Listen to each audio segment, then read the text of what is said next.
Hello friends, welcome to my channel Horizon Mantra. तो आज का हमारा टॉपिक है salient features of the constitution, जो कि आपका पार्ट 1 चैप्टर 3 में आता है। लक्ष्मीकांत की बुक इंडियन पॉलिटी के चैप्टर 3 है, पार्ट 1 का chapter 3 salient features of the constitution. इस चैप्टर में हम ब्रीफ में डिस्कस करेंगे, हमारे कॉन्स्टिट्यूशन के फीचर्स को ब्रीफ में डिस्कस करेंगे, इलेबोरेट करके डिस्कस नहीं करेंगे। वो हम हमारी आगे आने वाली वीडियोस में हम इलेबोरेट करके एक एक टॉपिक को डिस्कस करेंगे। ठीक है, सो लेट्स स्टार्ट। आपको सबको पता है कि हमारा जो कॉन्स्टिट्यूशन है वो बोरो किया हुआ है। अराउंड 60 कंट्रीज़ का कॉन्स्टिट्यूशन को स्टडी करके हमारा कॉन्स्टिट्यूशन फ्रेम किया गया था, और जो कि एक रिटन कॉन्स्टिट्यूशन है और वर्ल्ड का सबसे one of the lengthiest written constitution है हमारा इंडिया का संविधान। ठीक है, और आपको एक और चीज़ बता दूं, जो 42nd अमेंडमेंट एक्ट है उसको हम मिनी कॉन्स्टिट्यूशन बोलते हैं। 42nd अमेंडमेंट एक्ट 1976 हम उसको मिनी कॉन्स्टिट्यूशन ऑफ इंडिया बोलते हैं, क्योंकि इस एक्ट के अंडर काफ़ी सारे चेंजेस हमारे कॉन्स्टिट्यूशन में लाए गए, तो इसीलिए हम इसको मिनी कॉन्स्टिट्यूशन बोलते हैं। हम आगे आने वाली वीडियो में इसको अच्छे से डिस्कस करेंगे। ओके, अब हम एक और चीज़ डिस्कस कर लेते हैं। एक बहुत इंपॉर्टेंट केस था केशवानंदा भारती केस 1973। ठीक है, इस केस में जब ये केस चला था तो जो हमारा सुप्रीम कोर्ट था, तो उसने एक रूलिंग दिया था कि हम जो हमारा अमेंडमेंट्स होता है 368 आर्टिकल के अकॉर्डिंग जो हमारा कॉन्स्टिट्यूशनल अमेंडमेंट होता है, तो उसमें हम किसी भी आर्टिकल के बेसिक स्ट्रक्चर को हम उसके साथ छेड़छाड़ नहीं कर सकते। बाकी चेंजेस हम जैसे कुछ डिलीट करना है या कुछ ऐड करना है, मतलब एडिट करना है, वो चीज़ें हम कर सकते हैं, लेकिन कॉन्स्टिट्यूशन के बेसिक स्ट्रक्चर को हम नहीं चेंज कर सकते। तो ये रूलिंग हमारे सुप्रीम कोर्ट ने दिया था 1973 में केशवानंदा भारती केस। ओके, और अब हम बात करेंगे हमारा जो लेंथीएस्ट रिटन कॉन्स्टिट्यूशन मैंने आपको बताया, और हमारा जो कॉन्स्टिट्यूशन का मॉडल है जस्ट लाइक है अमेरिकन कॉन्स्टिट्यूशन की तरह। ठीक है, जो ब्रिटेन का कॉन्स्टिट्यूशन है वो रिटन नहीं है, वो अनरिटन कॉन्स्टिट्यूशन है। ठीक है, जब स्टार्टिंग में हमारा भारत का संविधान लागू हुआ था 1950 के दौरान, तो हमारे टोटल आर्टिकल्स थे 395 आर्टिकल्स थे, जो कि 22 पार्ट्स में डिवाइडेड थे, और उस टाइम 8 शेड्यूल्स थे। ओके, अभी प्रेजेंटली 2020 में हमारे टोटल हैं आपके 448 आर्टिकल्स, और डिवाइड है 25 पार्ट्स में, और 12 शेड्यूल्स हैं टोटल। ठीक है, और अभी मैं आपको बता दूं, जनवरी 2020 तक हमारे टोटल अभी तक 104 अमेंडमेंट्स हो चुके हैं कॉन्स्टिट्यूशन में, और जो हमारा फर्स्ट अमेंडमेंट हुआ था 1950 के दौरान, तब से लेके आज तक हमारे 104 अमेंडमेंट हो चुके हैं। ठीक है, तो हम थोड़ा अभी जो करंट हमारा अमेंडमेंट हुआ है उसके बारे में थोड़ा डिस्कस कर लेते हैं। एक 104th अमेंडमेंट जो हमारा हुआ। ठीक है, तो अब इसमें क्या था कि जो रिजर्वेशन मिलता था, जो सीट्स रिजर्व थी हमारी एससी और एसटी कम्युनिटी की, जो लोकसभा और स्टेट असेंबलीज में, राज्यसभा की बात यहाँ नहीं हो रही है, तो लोकसभा और स्टेट असेंबली में उसको 10 साल एक्सटेंड कर दिया गया। ठीक है, पहले 70 ईयर्स तक हो गया था, अब 80 ईयर्स तक हो गया, मतलब 10 साल उसको और एक्सटेंड कर दिया गया। और जो हमारा 2009 में अमेंडमेंट आया था उसमें 10 साल एक्सटेंड किया था 2019 तक, और 2019 के बाद ये अब 10 साल और बढ़ा दिया गया। तो अब ये कब तक हो गया हमारा 2030 तक, मतलब 25 जनवरी 2030 तक हमारा रिजर्वेशन, मतलब रिजर्वेशन आपको मिलेगा लोकसभा में और स्टेट असेंबलीज में आपके एससी और एसटी कम्युनिटीज़ को। ठीक है, अब जो हमारी रिजर्व्ड सीट्स होती थी लोकसभा और स्टेट असेंबली में एंग्लो इंडियन कम्युनिटी के लिए, उसको रिमूव कर दिया गया इस अमेंडमेंट के दौरान। ठीक है, अब एक और चीज़ आपको बता दूं, जैसे अभी यहाँ लिखा है 104वां अमेंडमेंट, जो किस आर्टिकल को अमेंड किया गया है हमारा आर्टिकल 334 इम्पॉर्टेंट है।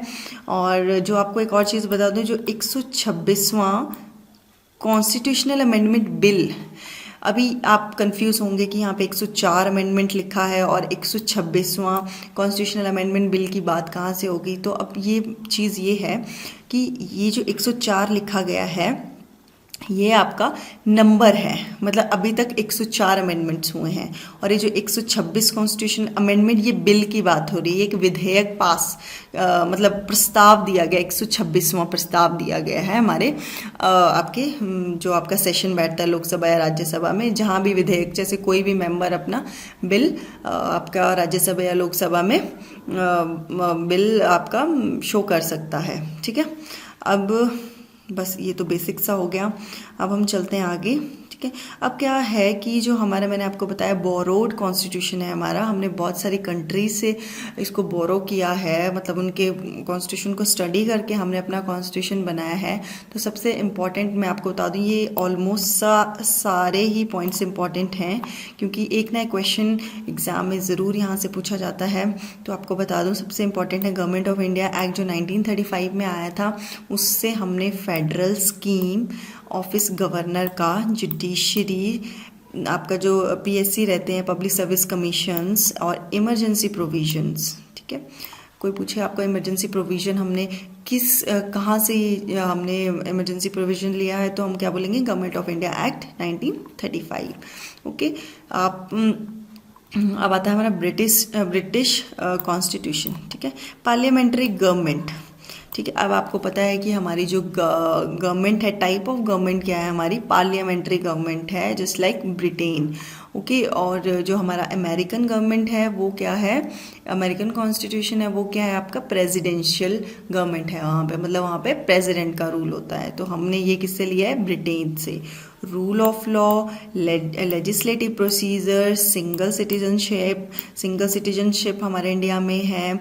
और जैसे आपका यूएस है, यूएस में डबल सिटीजनशिप रहती है, मतलब स्टेट की अपनी सिटीजनशिप है और आपकी कंट्री की अपनी है। ठीक है, और कैबिनेट सिस्टम हमने वहाँ से लिया, upper house, lower house, cabinet system मतलब जो हमारा कैबिनेट मिनिस्ट्रीज रहती हैं, मिनिस्टर्स रहते हैं, वो सब रेट्स हमने वहाँ से लिया है।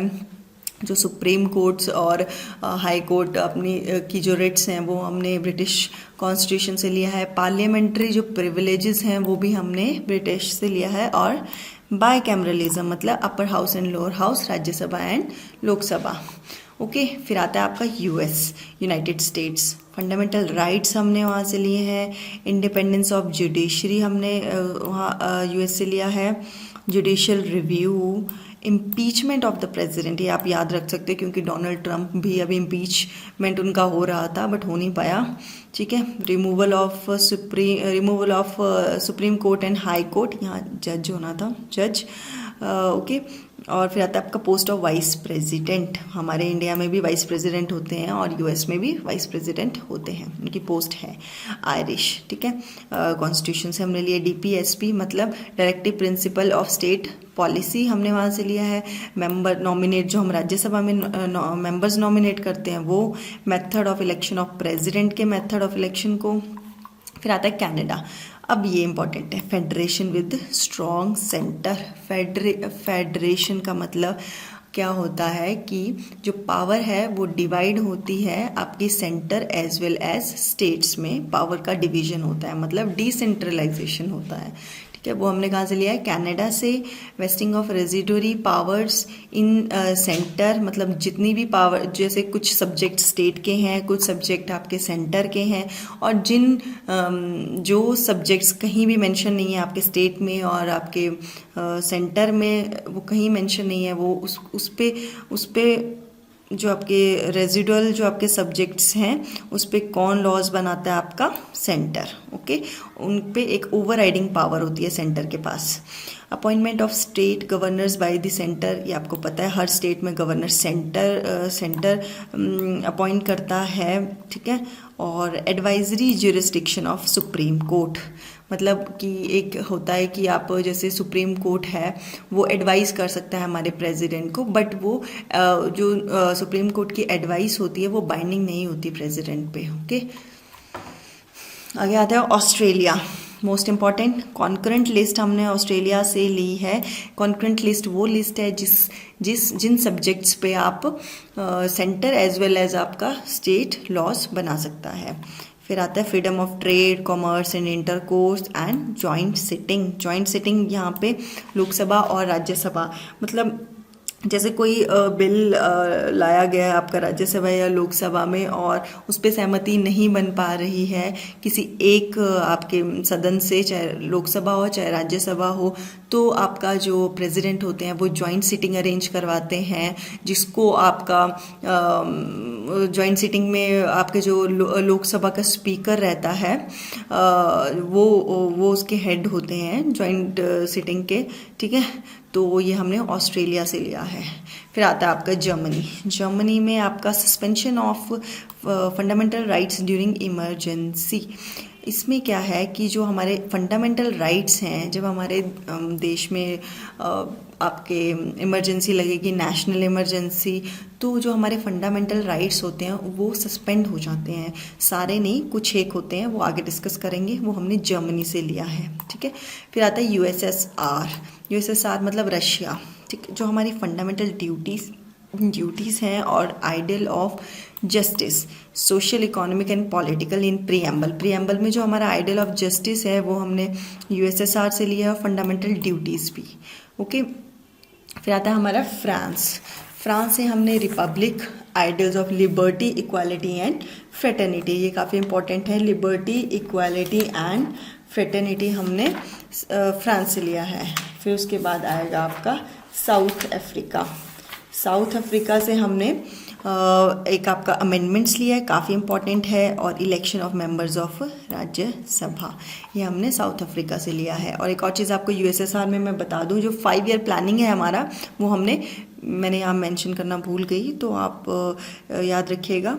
5 ईयर जो हमारा प्लानिंग है वो हमने यूएसएसआर से लिया है, ठीक है।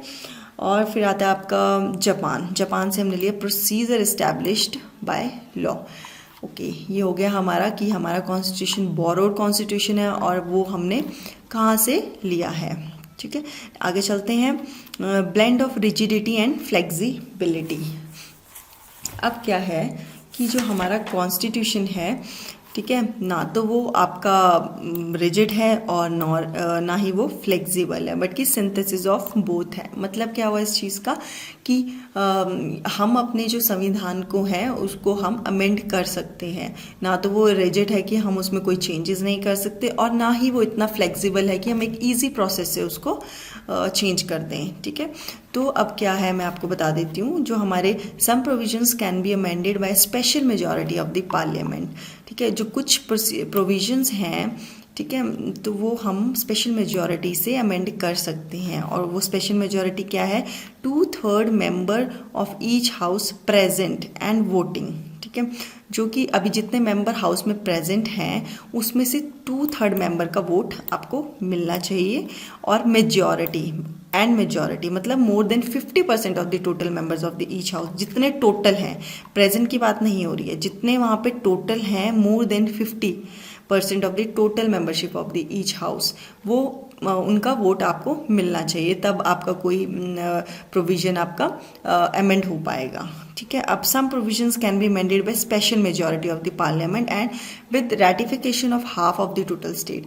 कुछ आपके जो प्रोविजंस होते हैं उनमें क्या होता है, आपको एक तो स्पेशल मेजॉरिटी तो चाहिए, बल्कि और साथ में आपको ratification of half of the total state. मतलब अगर हमारी 28 स्टेट्स हैं अभी, तो उसका हाफ कर लो आप, ठीक है, तो उतना स्टेट्स का हमें रेटिफिकेशन चाहिए, मतलब उनकी सहमति चाहिए, तब जाके कोई प्रोविजन अमेंड हो पाएगा। उसके बाद है some provisions can be amended by a simple majority of the parliament, but these amendments do not come under the article 368। जो हमारे आर्टिकल 368 में है उसमें अमेंडमेंट प्रोसीजर बताए गए हैं, बट जो प्रोविजंस हैं वो सिंपल मेजॉरिटी से अगर उनको अमेंड करें तो वो प्रोविजन हमारे आर्टिकल 368 में नहीं आते हैं। फॉर एग्जाम्पल मैं आपको यहाँ देती हूँ, जैसे हम किसी भी स्टेट का रीऑर्गेनाइज कर दें, मतलब उसमें उसका एरिया को बढ़ा दें, छोटा कर दें, या फिर उसका नाम चेंज कर दें, ये छोटी छोटी सिंपल चीज़ें सिंपल मेजॉरिटी से भी की जा सकती हैं, ठीक है। ये हो गया हमारा blend of rigidity and flexibility. अब आता है federal system with unitary bias. Okay, जो हमारा स्ट्रक्चर है वो क्वासी फेडरल है, ठीक है, मतलब federal system with unitary feature. Federal है, federal in form but unitary in spirit, ठीक है।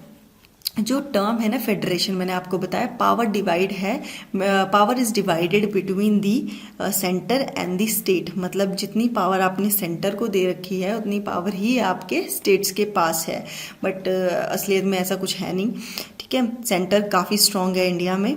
The term federation has nowhere been use in the constitution, ठीक है। अब ये बोल रहे हैं कि फेडरेशन जैसा वर्ड हमारे कॉन्स्टिट्यूशन में कहीं यूज़ नहीं किया गया है।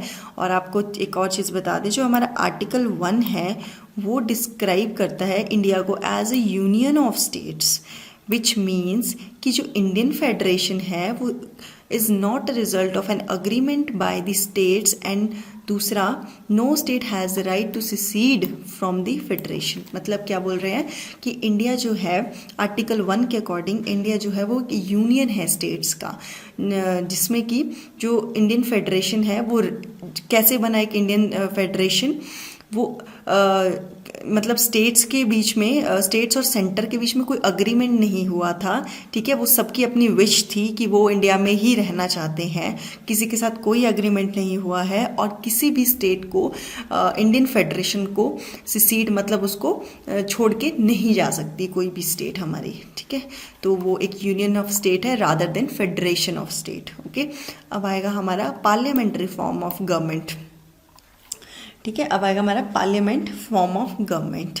मैंने आपको बताया था वेस्टमिंस्टर मॉडल ऑफ गवर्नमेंट है हमारा। वेस्टमिंस्टर क्यों बोलते हैं, जो ब्रिटेन का जो आपका पार्लियामेंट है वो एक वेस्टमिंस्टर नाम की जगह पे है वहाँ पे, ठीक है। तो इसका नाम वेस्टमिंस्टर मॉडल ऑफ गवर्नमेंट कर दिया गया। तो हमारा जो पार्लियामेंट्री फॉर्म ऑफ गवर्नमेंट है वो ब्रिटिश पार्लियामेंट्री सिस्टम है हमारा, ना कि अमेरिकन प्रेसिडेंशियल सिस्टम है हमारा, ठीक है। ब्रिटिश पार्लियामेंट्री है।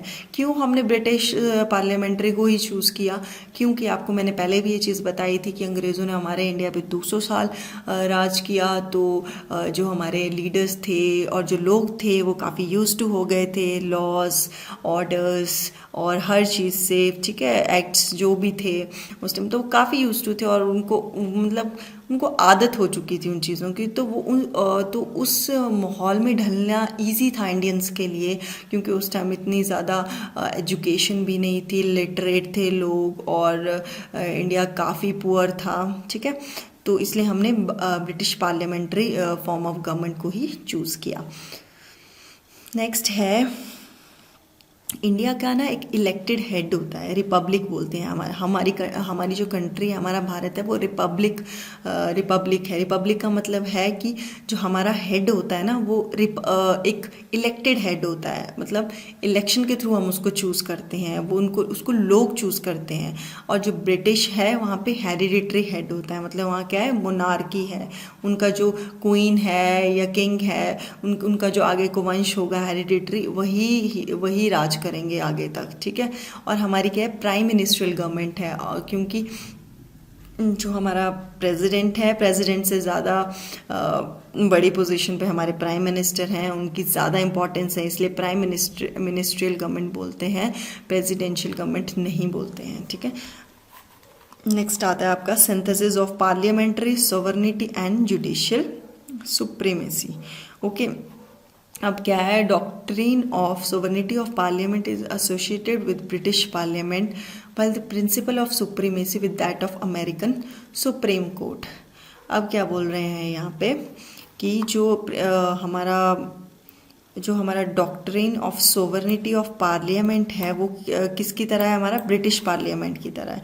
और जो प्रिंसिपल ऑफ सुप्रीमेसी है वो किसकी तरह है, अमेरिकन सुप्रीम कोर्ट की तरह है, ठीक है। अब मैं आपको एक और चीज़ बता दूं, जो हमारा scope of judicial review power of supreme court है इन इंडिया वो नैरो है हमारा दैट ऑफ यूएसए। क्यों, जो सुप्रीम कोर्ट है वो supreme court can declare parliamentary law as unconstitutional, ठीक है। जो हमारा सुप्रीम कोर्ट है वो पार्लियामेंट्री जो लॉज बनाते हैं, अभी भी लास्ट टाइम ट्रिपल तलाक को अनकॉन्स्टिट्यूशनल और वॉइड डिक्लेयर कर दिया गया था आपके सुप्रीम कोर्ट के द्वारा। तो वो सुप्रीम कोर्ट किसी भी लॉ को अनकॉन्स्टिट्यूशनल डिक्लेयर कर सकता है, ठीक है, through its power of judicial review. Okay, and the parliament on the other hand can amend the major portion of the constitution, और वहीं पार्लियामेंट किसी भी पार्ट को, कॉन्स्टिट्यूशन के किसी भी पार्ट को अमेंड कर सकता है। तो इससे क्या हुआ, इसमें क्या बोल रहे हैं, जो सिंथेसिस है parliamentary sovereignty and judicial supremacy, वो यहाँ पे हमें देखने को मिल रही है। एक साइड सुप्रीम कोर्ट किसी भी लॉ को अनकॉन्स्टिट्यूशनल बोल सकता है, और दूसरी तरफ पार्लियामेंट हमारे कॉन्स्टिट्यूशन के किसी भी पार्ट को कभी भी अमेंड कर सकता है, ठीक है। और तो इसलिए हमारे इंडिया में सिंथेसिस है पार्लियामेंट्री सोवरेनिटी की एंड जुडिशियल सुप्रीमेसी की। ओके, नेक्स्ट आते हैं इंटीग्रेटेड एंड इंडिपेंडेंट जुडिशरी। जैसे आपको पता है कि जो हमारा सुप्रीम कोर्ट है वो टॉप मोस्ट हमारे जो हायरकी है, एक लेवल है, वो सबसे टॉप पे हमारा सुप्रीम कोर्ट है। उसके अंडर काम करता है हाई कोर्ट, और हाई कोर्ट के अंडर हमारे सबऑर्डिनेट कोर्ट रहते हैं, जैसे district court, district session court, ठीक है, उसके अंडर बहुत सारे कोर्ट्स रहते हैं। तो हमारे इंडिया में एक सिंगल सिस्टम ऑफ कोर्ट्स है जो कि हमारे सेंटर के law as well as state के लॉ को एनफोर्स करता है। किसको? सेंटर के law as well as state के लॉ को एनफोर्स करता है। और आपको और जो यूएसए है, अमेरिकन कॉन्स्टिट्यूशन है, उसमें जो आपके स्टेट के अफेयर्स हैं उनको कौन एनफोर्स करता है?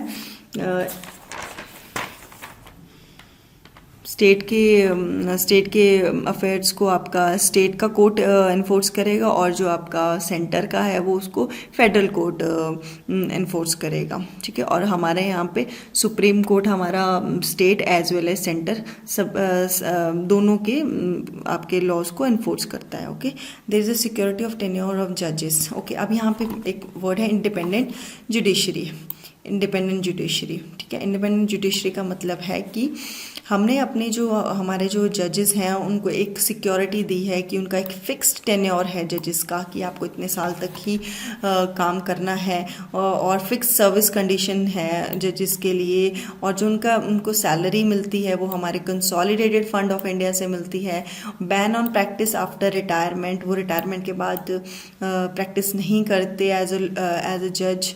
Okay, separation of judiciary from executive, ये इम्पॉर्टेंट है कि अब जैसे जब किसी सुप्रीम कोर्ट में जैसे आपका सुप्रीम कोर्ट ने कोई रूलिंग दिया है, किसी जज ने कोई रूलिंग दिया है, तो उस रूलिंग को हम राज्यसभा या लोकसभा में कभी डिस्कस नहीं कर सकते हैं, ठीक है। तो मतलब है separation of judiciary from executive. Power to punish for its contempt of court, उनके पास पावर रहती है, अगर उन कंटेम्प्ट ऑफ कोर्ट कोई करता है तो उसको पनिश कर सकते हैं, ठीक है। अब आते हैं हमारे फंडामेंटल राइट्स। फंडामेंटल राइट्स हमारे कॉन्स्टिट्यूशन के पार्ट 3 में मेंशन्ड है, ठीक है। टोटल हमारे फंडामेंटल एट प्रेजेंट हैं 6। Right to equality, right to freedom, right against exploitation, ठीक है, right to freedom of religion and cultural and educational rights, and right to constitutional remedies. इसमें क्या है, थोड़ा ब्रीफ में डिस्कस करेंगे यहाँ पे। राइट टू इक्वालिटी का मतलब है कि कानून के सामने सब लोग बराबर हैं, चाहे वो गरीब है, अमीर है, ठीक है, इक्वल जस्टिस सबको मिलेगा। तो कानून की नज़रों में सब बराबर हैं, बिल्कुल ब्रीफ में डिस्कस करेंगे। राइट टू फ्रीडम, जो आपका राइट टू फ्रीडम है कि हर आदमी को आपका एक मिनट, राइट टू फ्रीडम में आएगा आपका, राइट टू फ्रीडम में आपका आएगा कि हर इंसान को मतलब फ्रीडम में आपका ये चीज़ें आ जाएंगी, कहीं भी कोई भी आदमी कहीं भी जा सकता है, कहीं भी असेंबली कर सकता है, और एक स्टेट से दूसरे स्टेट पे जा सकता है, ऐसी कोई रिस्ट्रिक्शंस नहीं है, कुछ भी बोल सकता है, ठीक है। और मतलब कुछ दायरे में रह के बोल सकता है, मतलब ये कुछ चीज़ें इसमें मेंशन है राइट टू फ्रीडम में, इसको आगे डिस्कस करेंगे। राइट अगेंस्ट एक्सप्लॉयटेशन, आपको पता है एक्सप्लॉयटेशन में आएगा आपका, ह्यूमन ट्रैफिकिंग होती है हमारे हर जगह, तो उसके अगेंस्ट इसमें एक फंडामेंटल राइट मेंशन किया गया है, right to freedom of religion. कोई भी इंसान अपने धर्म को धर्म का वो क्या बोल सकते हैं उसको, धर्म का प्रचार कर सकता है, कोई भी आदमी अपने धर्म का प्रचार कर सकता है। Cultural and educational rights, cultural मतलब कोई भी आदमी अपने कल्चर को, अपने धर्म को का प्रचार कर सकता है और कोई भी संस्था खोल सकता है, ठीक है। और टैक्स फ्री होती हैं ऑलमोस्ट सारी आपकी religious organisations, okay. Right to constitutional remedies में आपका आ जाएगा कि अगर आपका कोई फंडामेंटल राइट वायलेट होता है, कोई उसका उल्लंघन करता है, तो आप डायरेक्ट सुप्रीम कोर्ट के पास जा सकते हो और हाई कोर्ट के पास भी जा सकते हो, ठीक है, जो कि आर्टिकल 226 में आएगा आपका हाई कोर्ट, ठीक है। तो आप वहाँ जा सकते हो, तो अपने अपने अपने हक के लिए वहाँ जा सकते हो, ठीक है। तो ये आपको रेमेडीज़ का मतलब यही है कि आपको वहाँ से वो एक रेमेडी का काम करेंगे सुप्रीम कोर्ट, आप डायरेक्ट सुप्रीम कोर्ट जा सकते हो, ठीक है। अब आता है आपका राइट टू प्रॉपर्टी, आपका आर्टिकल 31 था, देखो 30 के बाद एक आर्टिकल नहीं है, तो आर्टिकल 31 था कि यहाँ पे, जो कि हटा दिया गया हमारे 44th अमेंडमेंट के दौरान। 44th अमेंडमेंट 1978 आएगा, ठीक है। और राइट टू प्रॉपर्टी हमारा हटा दिया, अब इसको एक लीगल राइट बना दिया। पहले राइट टू प्रॉपर्टी एक फंडामेंटल राइट था, ओके। अब आता है enforceable by the courts for the violation. मैंने आपको बताया कि अगर कोई हमारे फंडामेंटल राइट को वायलेट करता है तो हम डायरेक्ट सुप्रीम कोर्ट जा सकते हैं, enforceable by the courts, okay.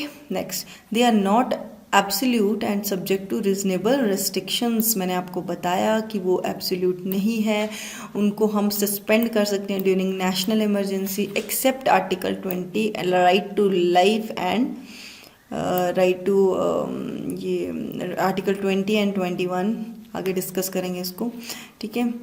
तो नेशनल इमरजेंसी के दौरान सारे हमारे फंडामेंटल राइट सस्पेंड हो जाते हैं एक्सेप्ट 20 एंड 21।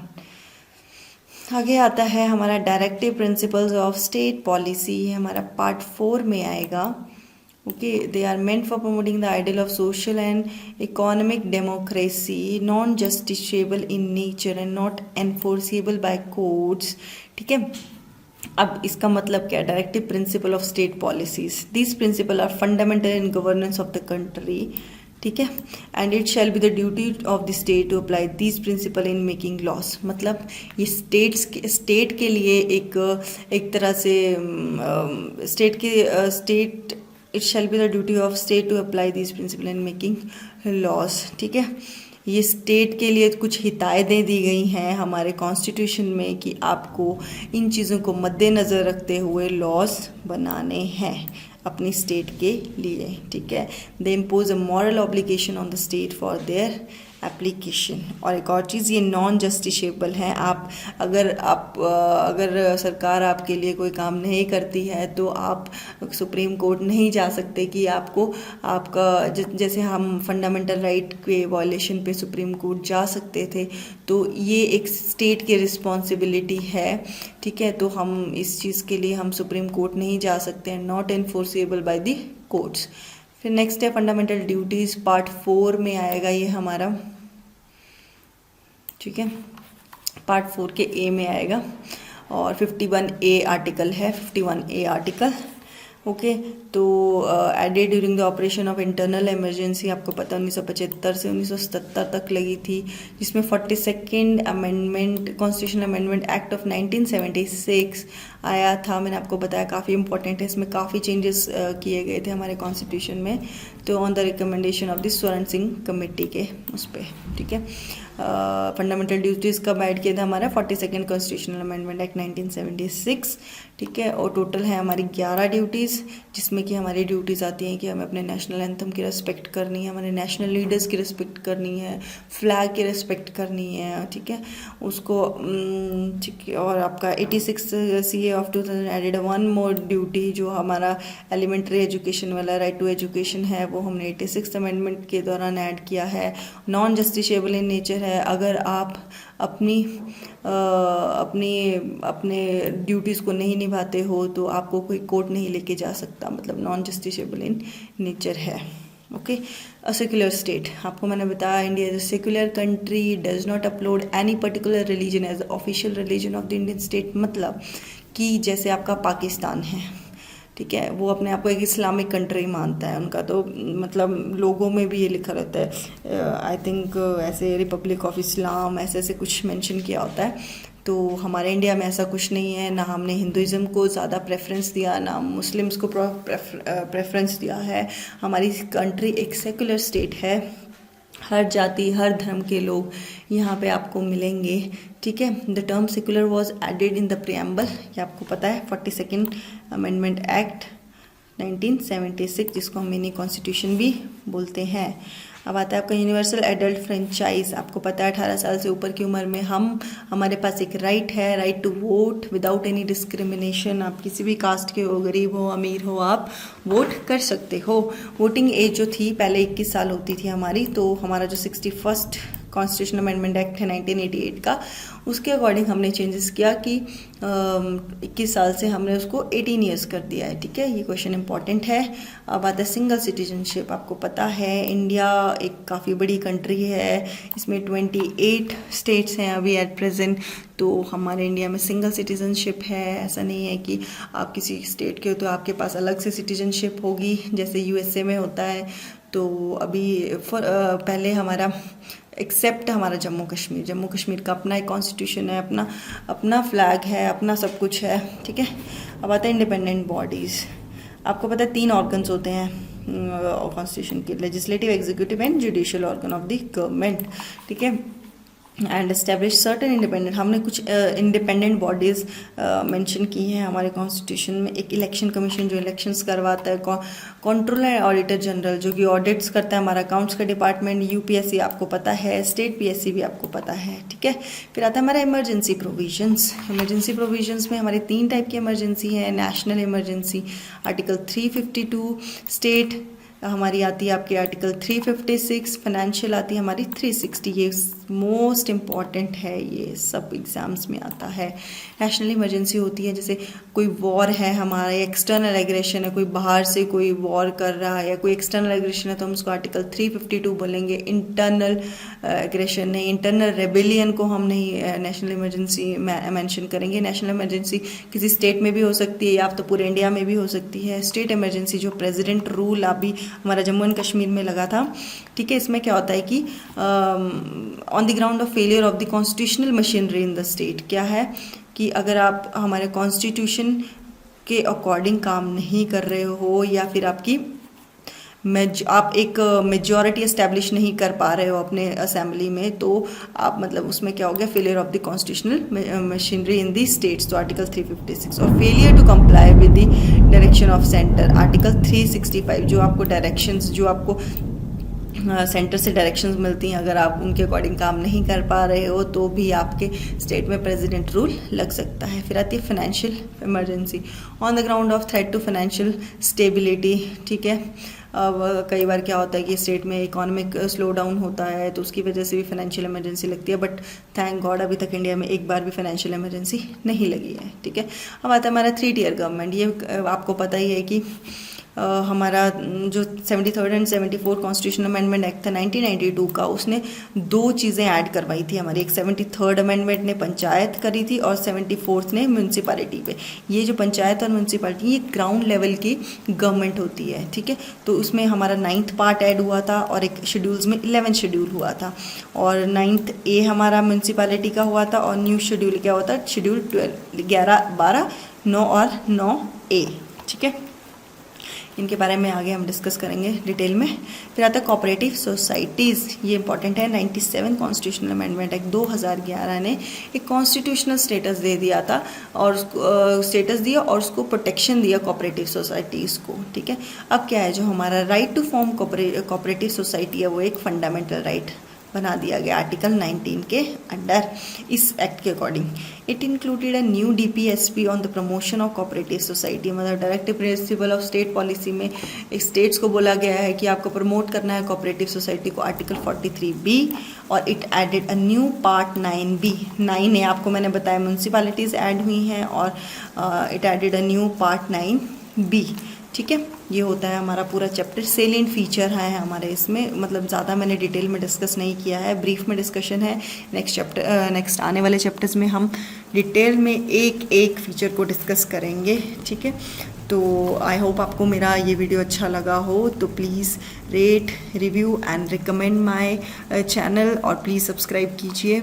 और अगर कुछ इम्प्रूवमेंट आपको लगता है कि कुछ इम्प्रूवमेंट होना चाहिए तो प्लीज़ कमेंट बॉक्स में अपने सजेशन दें।